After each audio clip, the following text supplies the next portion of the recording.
ಪದ್ಮಶ್ರೀ ಪ್ರಶಸ್ತಿ ಸಿಗುತ್ತೆ ಎಂದು ನಾನು ಭಾವಿಸಿರಲಿಲ್ಲ. ಸಾಮಾಜಿಕ ಕಾರ್ಯಕರ್ತೆ ಡಾಕ್ಟರ್ ಪ್ರೇಮಾ ಧನರಾಜ್ ಅವರು ಹೇಳಿಕೆಯನ್ನ ಕೊಟ್ಟಿದ್ದಾರೆ. ಪದ್ಮಶ್ರೀ ಪುರಸ್ಕಾರಕ್ಕೆ ಭಾಜನರಾದ ಪ್ಲಾಸ್ಟಿಕ್ ಸರ್ಜನ್ ಟಿವಿ ಮೂಲಕ ವಿಷಯ ಗೊತ್ತಾಯಿತು, ತುಂಬಾ ಖುಷಿಯಾಗಿದೆ ಅಂತ ಹೇಳಿ ಅವರು ತಮ್ಮ ಸಂತಸವನ್ನ ಹಂಚಿಕೊಂಡಿದ್ದಾರೆ.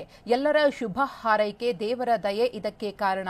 ನನ್ನ 8ನೇ ವಯಸ್ಸಿನಲ್ಲಿ ಮುಖ ಕತ್ತು ಸುಟ್ಟು ಹೋಯಿತು. ವೆಲ್ಲೂರು ಆಸ್ಪತ್ರೆಯಲ್ಲಿ 28 ಸರ್ಜರಿಗೆ ಒಳಗಾಗಿದ್ದೆ ಅಂತ ಸಾಮಾಜಿಕ ಕಾರ್ಯಕರ್ತೆ ಡಾಕ್ಟರ್ ಪ್ರೇಮಾ ಧನರಾಜ್ ಅವರು ಹೇಳಿಕೊಂಡಿದ್ದಾರೆ. ಸಿಕ್ಕಿಲ್ಲ. ಒಂದು ಮಾತ್ರ ಗೊತ್ತು, ಇಷ್ಟ ತುಂಬ ಸಂತೋಷನೂ ಇದೆ, ಸರ್ಪ್ರೈಸ್ ಆಗೂ ಇದೆ.